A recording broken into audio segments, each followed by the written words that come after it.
Nosso tema está aí, igreja centrada na palavra. Estamos trilhando um caminho pela verdade revelada.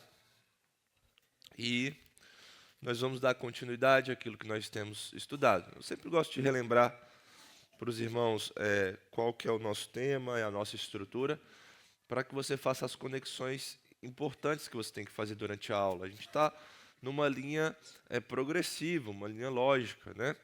Começamos lá com uma área da teologia que a gente viu dos inícios, os prolegômenos, que é onde nós começamos, perguntas iniciais preliminares. Nós avançamos para teologia da revelação, que é onde nós estamos agora, e aí a gente já falou sobre várias coisas da revelação. Revelação geral, revelação especial, aí nós entramos em modos de revelação, ou seja, as formas que Deus se comunicou, que se revelou ao ser humano na história da redenção. Então, nas aulas passadas, a gente viu sobre teofania, sobre profecia, e a gente está caminhando nesse assunto e ainda vamos ter alguns temas. Depois a gente vai para o Antigo Testamento, para o Novo, os irmãos também têm acesso a isso. Eu gostaria de lembrar também aos irmãos que no Novo Testamento a gente vai ter um desafio, né? Vocês lembram disso? Estão lembrados? Então, que é decorar o livro de Judas. Então você vai sair daqui falando assim, eu já decorei um livro da Bíblia inteiro. Olha aí, Márcio. Só que só tem um capítulo, né? Tem um capítulo, pouco mais de 20 versículos, mas é o nosso desafio. Aí sabe o que eu fiquei feliz, irmãos? É que no dia que eu falei isso, né? No dia que eu falei isso para a igreja, veio um irmão na outra semana e falou, Pastor Jones, eu já decorei. Falei, que isso? Mas aí ele falou, não, é porque eu já tinha decorado antes. Só vai aplicar na aula, eu já posso chamar você aqui para falar todo o livro de Judas. E aí a gente vai fazer igual as crianças, né? Assim, igual 9 às 11, de 12 a 14, aí vamos separando aqui, cada um vem com um cartaz, tá? E aí tem uma tia na frente, vamos lá, agora. Então, vai ser mais ou menos por aí. Então, fica ligado com isso. Assim que nós entrarmos ali nosso próximo bloco, eu já vou começar a insistir com os irmãos de forma mais incisiva. Mas desde já você pode ir dando uma lida, você já pode começar exercitando, porque para muitos isso vai ser um desafio, vai ser algo novo. Mas memorizar as escrituras não é algo novo na história da igreja, é algo que vem aí de muito tempo, nós somos incentivados a isso, tá, irmãos? Então encare isso como um desafio bom para a sua vida, ok? Aqui tem nosso calendário, você sabe disso, ali o tema da nossa aula de hoje, as datas. Vou passar isso aqui, ok. Isso aqui eu coloquei só para nós relembrarmos aquilo que nós estamos falando. É bom a gente retomar e ver a linha lógica dos nossos assuntos para que a gente entenda esse processo de fazer teologia. Tá? A gente está em modos de revelação ou formas de revelação, que nada mais é os jeitos que Deus, durante a história, se revelou, se mostrou aos homens. Então a gente falou sobre teofania. Eu queria que os irmãos me relembrassem um pouco da aula sobre teofania. O que é uma teofania? Uma manifestação direta de Deus. Quais as características dessa teofania, dessa manifestação direta de Deus? Ela apela aos sentidos. O que mais? Vamos lá. É algo visível, audível, apela aos sentidos. Mais? Alguém está falando aí? Não, é a Ruth que está ali. E aí, teofania? Bora, gente. Vamos lá. Precisa de mais. Mais sobre teofania. Boa, Deus pode vir em as formas que ele bem entender. Forma de um anjo, forma de homem. Ótimo.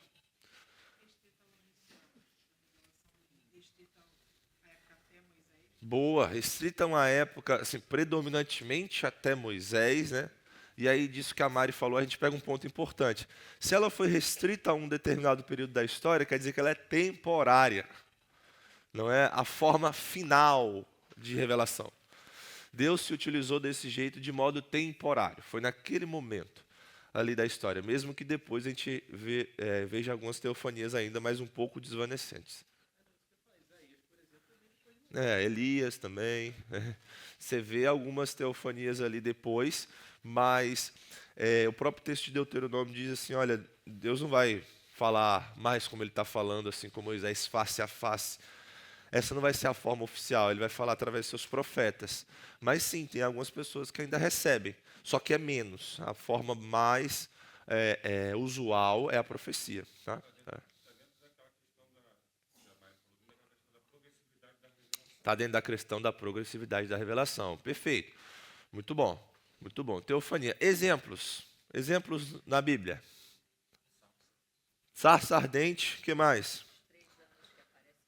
Os três não. A aparição a Abraão. Um deles era o Senhor. Os outros dois eram anjos. Isso. Os outros dois eram anjos. Mas sim, Deus apareceu ali a Abraão naquele momento. Jacó em qual momento? Momento da escadaria. Isso aí, o Senhor estava lá me esperando. Ele fala isso. O quarto homem, sim, era o próprio Senhor ali que estava com eles, né? Boa, eu não tinha nem falado dessa. Deus caminhando no jardim, né? Impressionante essa, né? E Adão e Eva se escondendo do Senhor, que coisa, né? O anjo que Jacó, sim. Eu lutei com Deus, né? E prevaleci.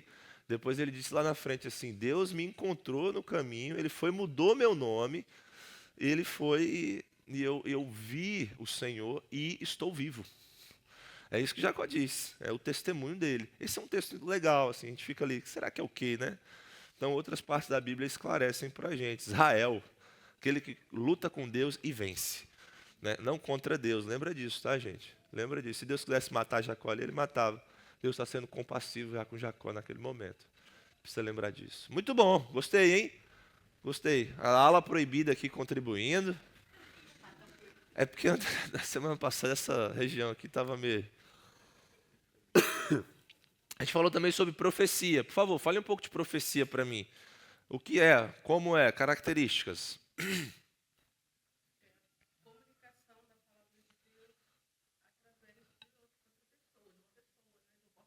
Sim, boa. Porta-voz é uma boa palavra. Comunicação de Deus através de um porta-voz. O que mais? Ensino, Deus está ensinando uma coisa, sim. Teofania, ele também está ensinando, né? Mas, ok, eu entendi o que você quis dizer. O que mais? Boa, Deus estabeleceu alguns testes para verificar. Quais? Tem dois.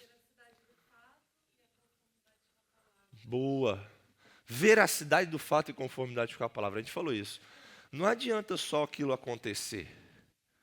O profeta chega e ele profetiza algo. Aí aquele negócio acontece. Ah, pronto, acabou. Não. A Bíblia não diz isso.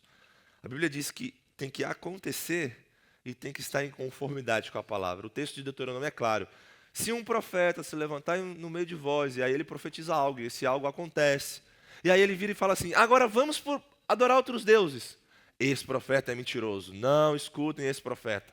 Tire ele do meio de vós. Então não adianta a pessoa se levantar. Hoje isso aí seria muito bem aplicado, né? A pessoa se levanta e fala, não, eu vou ser profeta de Deus na sua vida. E ele começa a falar, e ele começa a fazer algumas predições, na maioria das vezes, 99,99999, tudo mentira, tudo coisa geral, assim, sugestões. E aí fala isso e não tem conformidade com a palavra nenhuma. E muita gente fica confusa.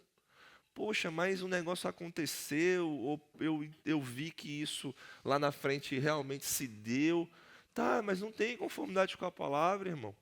É um ensino que o Senhor nunca ensinou, então a gente não deveria dar ouvido a essas coisas, mas sim se voltar para a revelação das Escrituras. Isso é um fato importante. Fala, qual a diferença aí, uma diferença bem importante, entre teofania e profecia, irmãos? A teofania ela é direta, não é? Deus vem e aparece. A profecia é assim também? Não, ela tem um meio, correto? É isso que é uma característica importante. Na teofania, Deus vem e aparece, é de manifestação direta. A profecia tem um meio. Qual é o meio? visão e sonhos. Visão e sonhos. O Deus se mostrando ao seu profeta através de um meio. Ele tem um sonho, ele tem uma visão e tal. Mesmo que nesse sonho, nessa visão, nesse êxtase, a gente vai ver muito isso no Antigo Testamento. O profeta fica extasiado, então ele recebe algo de Deus. Mesmo disso, Deus está se comunicando através de um meio. Não é necessariamente aquele negócio direto como a gente vê lá. E aí Deus foi e apareceu para Jacó. Ué, assim? Desse jeito? É, desse jeito. Então, Deus trabalha de forma indireta na profecia. Isso não significa que não seja a palavra de Deus está sendo transmitida ali.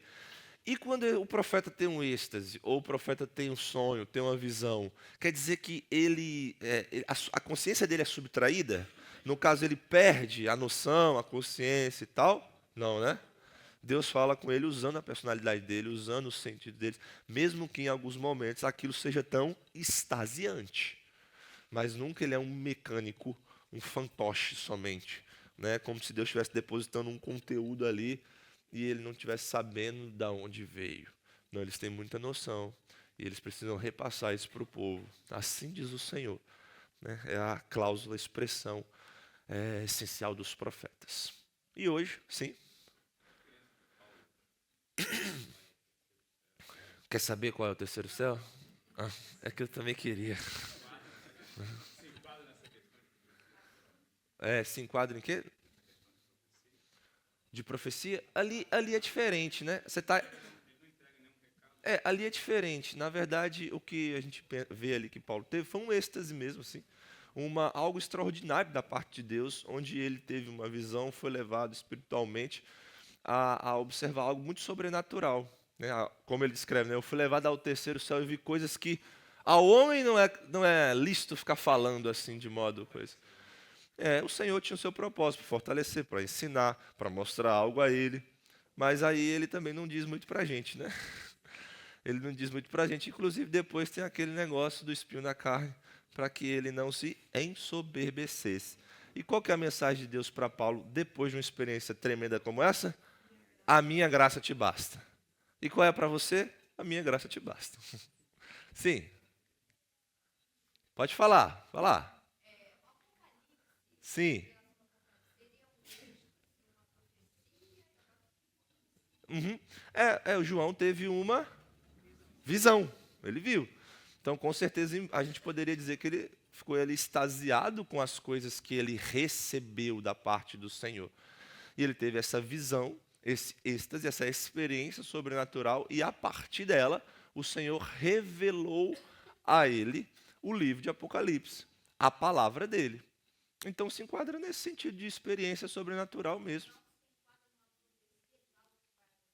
Sim, se enquadra também, no sentido de que Deus está mostrando a ele coisas sobre o presente e coisas sobre o futuro também, coisas que vão lá na frente. Como ele coloca assim, João ele viu o quê? Ele viu o grande trono, ele viu os santos adorando o Cordeiro, ele viu um povo de toda tribo, língua e nação, e cantavam, digno é o Cordeiro. Então, assim, ele viu algo que vai acontecer lá na frente, entendeu? E ele nunca veria isso, ele nunca teria acesso a isso se o Senhor não o mostrasse. O que é impressionante, né? Que a gente está nesse lado da história da redenção. A gente tem a promessa, mas a gente sabe que essa promessa vai se cumprir. Um povo estará diante do Cordeiro. E João viu, ele mostrou. Ele olhou essas coisas, ele escreveu. Para quê? Para fortalecer a nossa fé. O Cordeiro vai vencer no final. Então, sim, se enquadra, sim. Só que eu estou colocando aqui, né, no sentido do Antigo Testamento, mas nesse ponto de profecia de algo que vai acontecer lá na frente, sim. Sim. Aí a gente só entende ali os estágios da revelação do Senhor. Tá bom? Ok, pessoal. Teofania é profecia? Então a gente avança para a revelação na pessoa do Filho. Revelação na pessoa do Filho. A gente viu sobre revelação por teofania, revelação por profecia. A gente viu sobre revelação geral. A gente está aqui falando da revelação especial. E agora a revelação na pessoa do Filho. Gostaria que você abrisse sua Bíblia mais uma vez no livro de Hebreus. No capítulo 1. Nós vamos ler os versos 1 e 2. Hebreus capítulo 1, versos 1 e 2. Eu li esse texto semana passada, eu gostaria de repeti-lo aqui.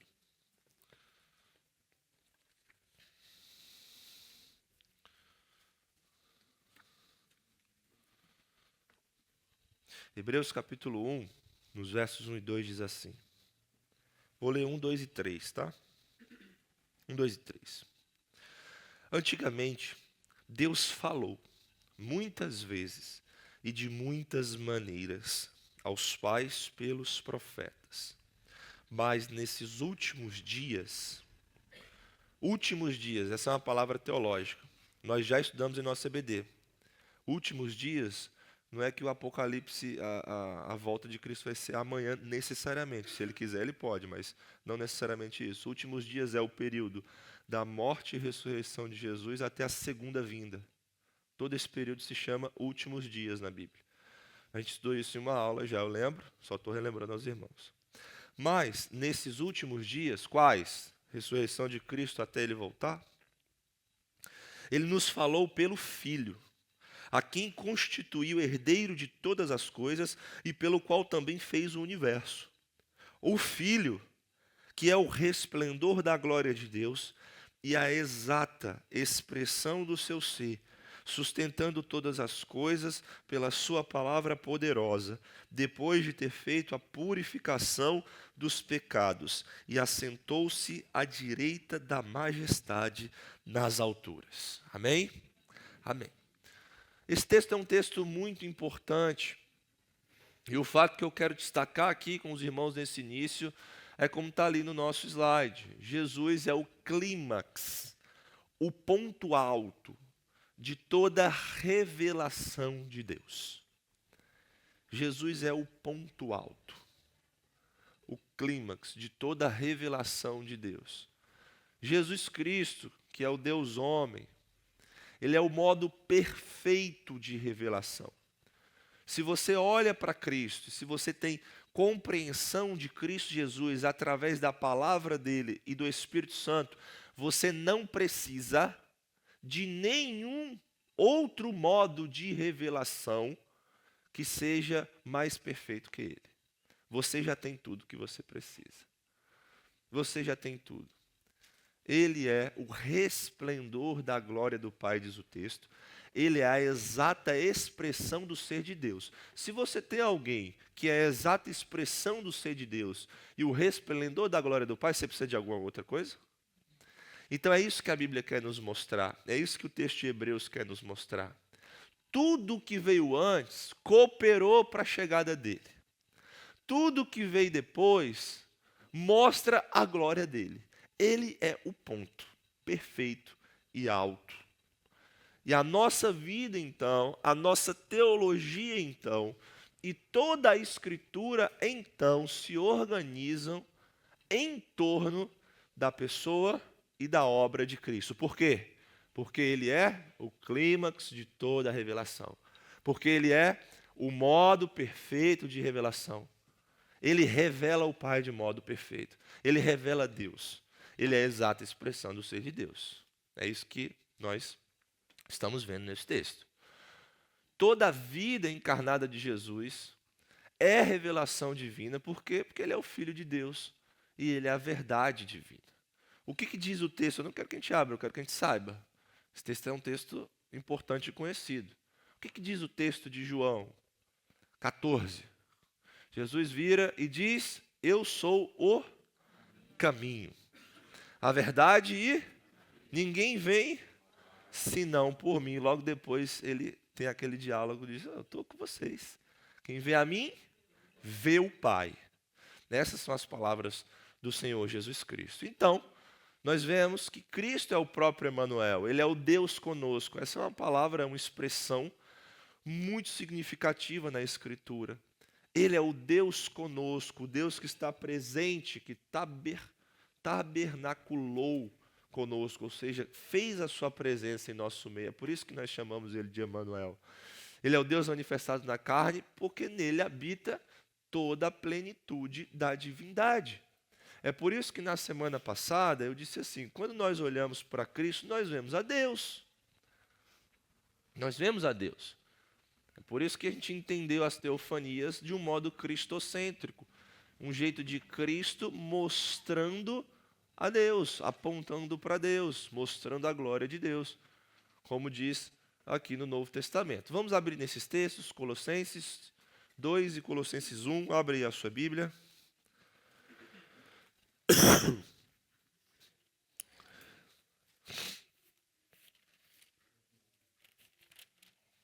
1 Colossenses 2,9, a ordem está trocada, mas é intencional.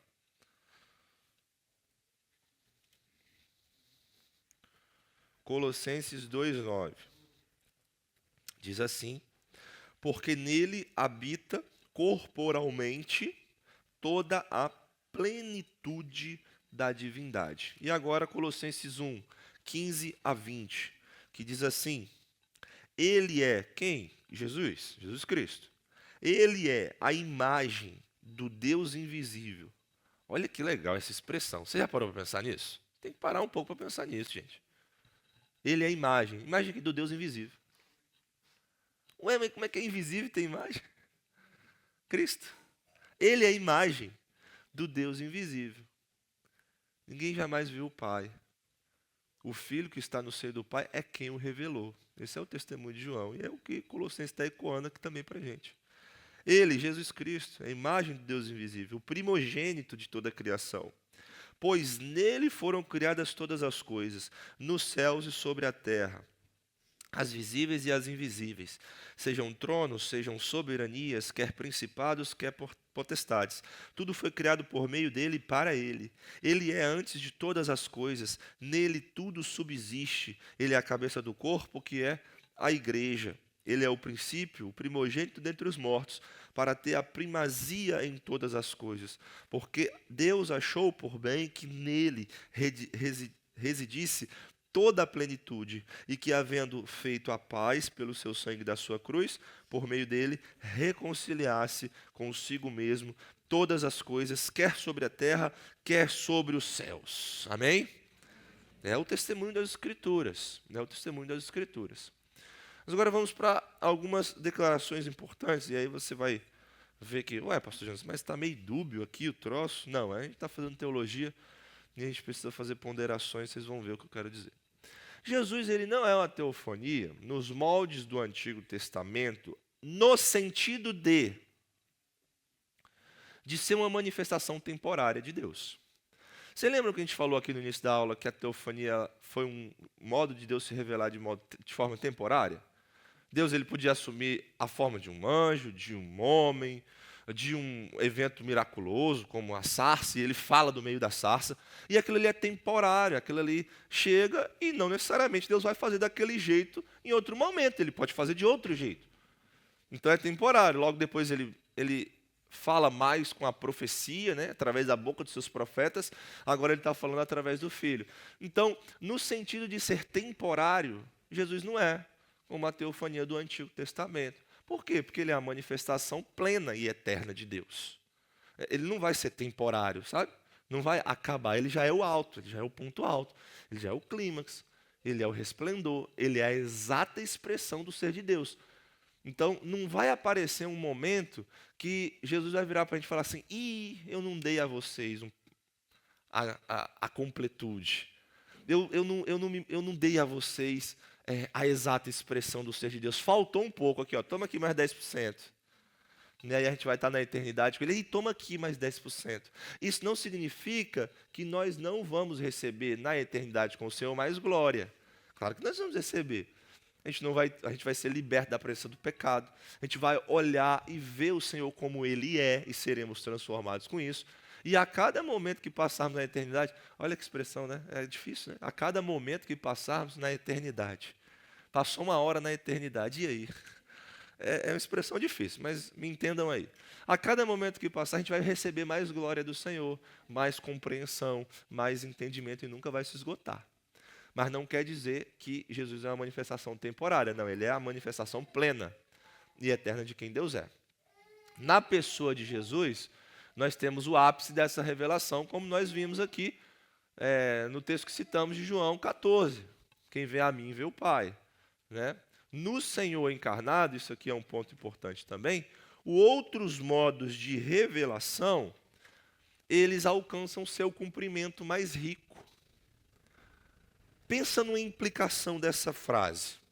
No Senhor encarnado, outros modos de revelação divina alcançam seu cumprimento mais rico. Pensa nessa frase, implicação. Igreja brasileira, vamos pensar só no Brasil. A pessoa quer ter a experiência tal.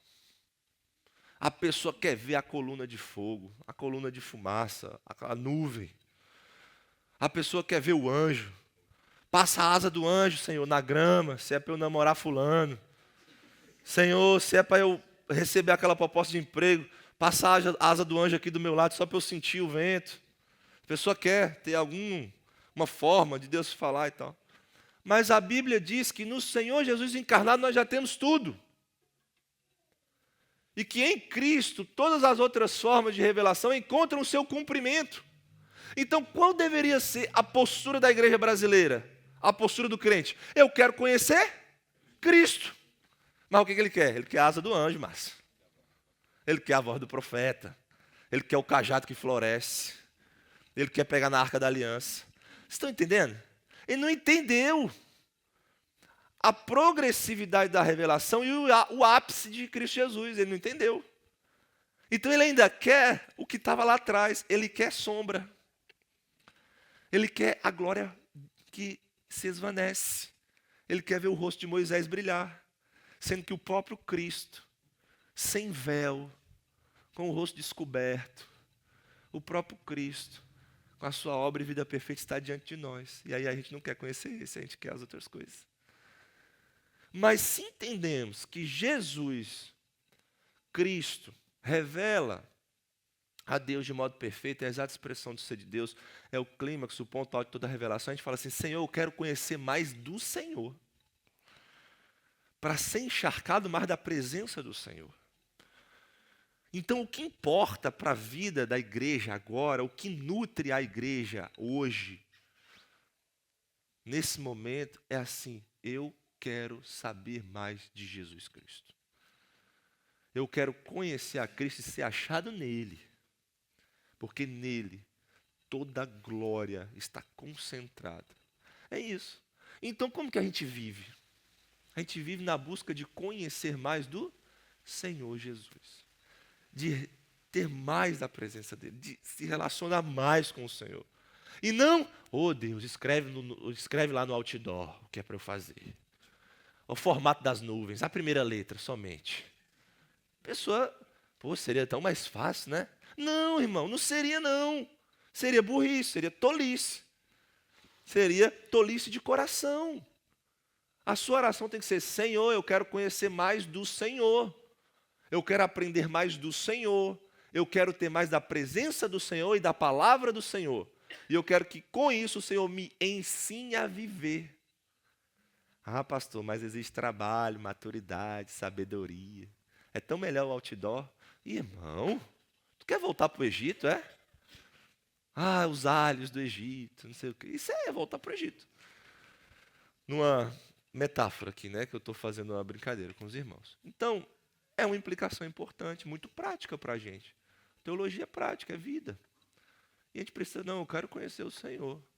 Mas aí você vê as pessoas falando isso por aí? Vê, Márcio? A pessoa quer ter sonho e visão. Entendeu? Qual que é o ápice do supra-sumo espiritual? Tem um sonho e visão. Cara, para quê? Olha Cristo aí, Ele é o ápice. Ele é o ápice. Olha como isso é muito importante, né, para a igreja. Fala, Márcio. Ele é a manifestação plena e eterna de Deus. Essa manifestação está sujeita, né, ao que nós, nesse corpo, conseguimos perceber. Sim, sim. É tudo que Deus manifesta para a gente, mas já é condescendência divina. Ele já está se rebaixando. Ele já está fazendo a gente ver algo que a gente consiga captar. Porque senão a gente morre. A gente não vê, né? Então, assim, já é condescendente, ele já está se rebaixando, ele já está sendo amoroso. Sim, imagina isso, né? Muita graça. Mas vamos lá. Deixa eu ver aqui. Ah, tá. Está vendo ali no primeiro ponto que eu falei que Jesus não é uma teofania nos moldes do Antigo Testamento? Está vendo? Falei assim, em um sentido, no sentido de ser temporário. No entanto, em outro sentido, qual? No fato de manifestar Deus de forma clara e perfeita, a gente pode dizer que Cristo é a maior teofania de todos os tempos. Ele é a maior manifestação de Deus. Estão entendendo? Por isso que eu falei que a teologia você tem que compreender e fazer o equilíbrio daquilo que você está querendo dizer. No sentido de ser uma manifestação temporária, como no Antigo Testamento, não. Jesus é uma manifestação eterna. Mas no sentido de mostrar Deus, é a maior de todos os tempos. Porque não tem outra melhor. Ele é a exata expressão do ser de Deus. Ele é uma expressão plena, exatamente. Então ele é a maior de todos os tempos.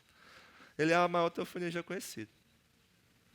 Entretanto, né, mesmo nós falando, a gente está falando dessa glória e dessa manifestação em Cristo Jesus, a gente também vai ver que só em algumas ocasiões, quando ele esteve nessa vida na terra, que ele se descortinou diante dos olhos humanos. Porque na maior parte do tempo ele esteve como? Ele andava entre as pessoas, comia, bebia. As pessoas olhavam e falavam, é esse mesmo, será? É esse mesmo? O filho do carpinteiro? A gente não conhece. A mãe, o pai, seu Zé, seus irmãos. Então, a maior parte do tempo o Senhor, ele estava assim. Mas em alguns momentos ele se descortinou. Por exemplo, o Monte da Transfiguração. Ele se transfigura e a glória dele é mostrada ali. Aí o que acontece com os discípulos? Meu Deus do céu, o que está acontecendo? É um negócio muito extraordinário. E aí naquele evento maravilhoso ali do Monte da Transfiguração, vem a voz do pai e diz, esse é meu filho. O que vocês têm que fazer com ele? A ele ouvir. A ele ouvir. E um pouco da glória do Senhor ali é manifestado. Então, em algumas situações tem isso. Mesmo que na maior parte do tempo o Senhor Jesus se apresentou na forma de servo, forma de homem, caminhando entre as pessoas. Durante o seu ministério terreno, Jesus permanece esvaziado de alguma das suas prerrogativas divinas. Texto lá de Filipenses. Ele se esvaziou da sua... Pessoal aí de trás, pode cooperar, tá? Estamos juntos, hein? Ele se esvaziou da sua glória. Ele assumiu a forma e ele foi reconhecido em figura humana. E assim ele se esvazia. Não, ele não deixa de ser Deus. Ele não deixa de ser Deus. Mas ele toma a forma de servo. Né? Ele fala assim, eu não vou usar essas prerrogativas divinas aqui agora. Eu vou ser um servo. Eu vou morrer uma morte de cruz. Eu vou carregar o fardo. Então, a maior parte do tempo Jesus Cristo esteve assim, mas a gente precisa lembrar sempre que ele é a exata expressão do ser de Deus e ele é o resplendor da glória do Pai. Em seus milagres, em suas palavras e especialmente na sua presença, Cristo Jesus é a maior demonstração de Deus para o mundo e a sua morte na cruz é a maior prova de amor que o nosso mundo já viu. Nosso mundo já viu. No entanto, quando ele voltar, quando ele vier, em sua segunda vinda, Jesus Cristo vai resplandecer com uma glória sobrenatural. E todo olho verá. E a glória do Senhor vai resplandecer sobre o nosso mundo caído. E aí ele não vai mais estar em sua humilhação. Mas ele sim vai ser, com a sua glória no nível mais potente possível, chegar para a gente na sua exaltação. Nós aguardamos a volta dele, a consumação de todas as coisas. Amém? Amém. Então, isso aqui vai ajudar muito para a tarefa que vocês vão ter que fazer agora. Jesus é o ápice de toda a revelação especial. Então, se ele é o ápice de toda a revelação especial, como nós estamos vendo, ele também é um instrumento de toda essa revelação. Por isso, nós podemos concluir que a revelação especial é essencialmente a respeito dele. Você já viu alguém falar assim, o pregador falar assim, a Bíblia é sobre Cristo? Já viu? Sim ou não? Sim? Aí você fala, mas a Bíblia tem os candelabros, tem o tabernáculo, tem o sacrifício, tem a história de Isaac, tem a história de Abraão, tem a história de Jacó, tem a história de Davi. Como é que a Bíblia é sobre Cristo? A Bíblia é sobre um tanto de coisa. Por que a gente fala que a Bíblia é sobre Cristo, então? Por causa do suprassumo, do ápice da progressividade da revelação. Tudo aponta para ele e depois que ele vem, tudo é também sobre ele. Então é nesse sentido que a gente fala que a revelação especial, que a Bíblia fala sobre Cristo, e é essencialmente sobre Cristo. Mas depois eu vou dar outras informações importantes para vocês. Nesse sentido, nós podemos dizer que tudo que foi registrado no Antigo Testamento revelava progressivamente o Cristo que viria. E tudo que foi escrito no Novo Testamento revela o Cristo que já veio e que um dia vai voltar. Então, Cristo como esse centro, como esse ápice, como esse clímax, ele harmoniza, ele pega tudo que está na revelação e, de alguma forma, todas essas informações estão conectadas à sua pessoa e à sua obra. Por isso que a gente diz que tudo é sobre Cristo. Abra sua Bíblia em Lucas. Vamos lá. Pode perguntar, pode perguntar.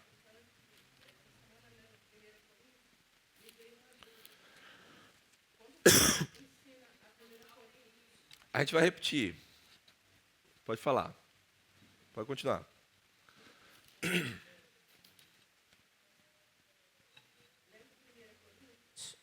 Me veio uma dúvida em relação ao que Paulo estava querendo dizer em 1 Coríntios 14, 6, quando ele vai falar da necessidade de ordem do culto e faz essa distinção entre revelação e doutrina.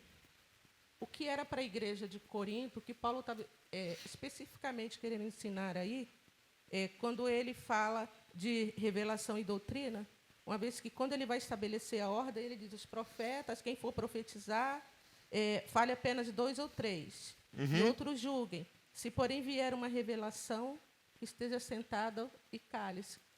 O que é essa distinção, o que era na igreja de Corinto, e o que é isso para nós, crentes contemporâneos? A sua pergunta é boa, mas eu vou demorar muito tempo para responder. Então, o que eu vou fazer?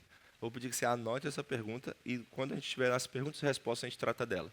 Porque se eu começar respondendo, eu vou ter que explicar o contexto de Corinto, eu vou ter que explicar o que é profecia no contexto de Corinto, o que é revelação no contexto de Corinto, um pouco sobre ordem de culto e um pouco sobre a aplicação de estudo no culto.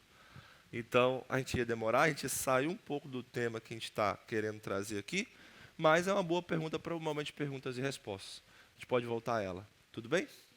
Então, beleza. Anota aí, pode mandar para mim por agora mesmo, que eu já deixo salvo aqui.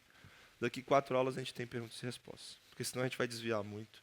Tem muita coisa aí para explicar. Ok, irmã? Então, beleza. Você já abriu sua Bíblia em Lucas 24, sim ou não? Sim, então vamos lá.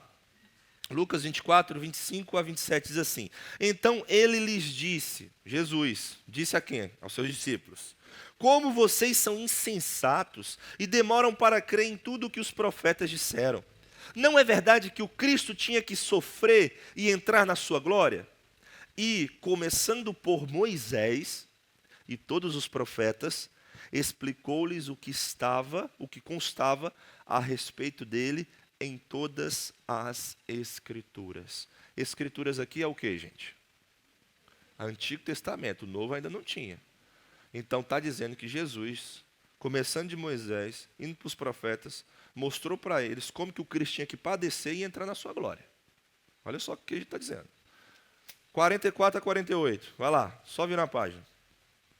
A seguir, Jesus apareceu aos seus discípulos e está conversando com eles. A seguir, Jesus lhes disse: São estas as palavras que eu lhes falei, estando ainda com vocês. Era necessário que se cumprisse tudo o que está escrito a respeito de mim na lei de Moisés, nos profetas e nos salmos. 3 referências aí à estrutura da Bíblia hebraica. Moisés, lei, Pentateuco, Torá, profetas, e salmos são os escritos de poesia, salmos, provérbios, cantares, e vai. Então ele está fazendo referência à Bíblia hebraica, a tudo que eles tinham. 45. Então, lhes abriu o entendimento para compreenderem as Escrituras e disse-lhes: Assim está escrito que o Cristo tinha que sofrer, está escrito que o Cristo tinha que sofrer, ressuscitar dentre os mortos no 3º dia. Aonde no Antigo Testamento está isso? Vai ver a série de Jonas que você vai saber. 47. E que em seu nome se pregasse arrependimento para a remissão dos pecados de todas as nações, começando em Jerusalém. Vocês são testemunhas dessas coisas. Olha só o que Jesus está dizendo a eles. Começando do Antigo Testamento, por todo o Antigo Testamento, Jesus começou a mostrar a eles, abrir o entendimento deles que tudo aquilo dizia respeito a Ele mesmo. E Ele começou a mostrar no Antigo Testamento, que era a Bíblia da época, que Ele tinha que padecer, sofrer, que Ele tinha que morrer, que Ele tinha que ressuscitar ao terceiro dia, que os discípulos então tinham que pregar arrependimento para serem perdoados os seus pecados. Olha só que precioso. A centralidade de Cristo na sua palavra. É por isso, esse é um texto importantíssimo para você explicar para alguém, para você conversar com alguém e mostrar que a Bíblia fala sobre Cristo. O Novo Testamento, obviamente, a vida dele, a obra dele descortinada, e o Antigo Testamento, a vida e a obra dele sendo apontada. Ó, vai vir alguém aí, vai vir alguém aí, vai vir alguém aí. Então, esse é um texto essencial, um texto muito importante. Quando a gente fala de revelação na pessoa do Filho, nós precisamos considerá-lo. Comece a pesquisar sobre o conceito de inspiração das Escrituras. A gente vai começar a falar disso na aula que vem. Esteja aqui na nossa EBD, eu vou orar para encerrarmos. Glórias ao teu nome, Senhor Jesus. Glórias ao teu nome. O resplendor da glória do Pai, a exata expressão do ser de Deus, Cristo Jesus, o nosso Senhor, o Senhor da igreja. Nós te louvamos e te agradecemos por todo aprendizado. Continua sustentando a nossa igreja, nos dando olhos cristocêntricos. Louvamos ao Senhor pela revelação na pessoa do Filho, e no nome dele nós oramos. Amém.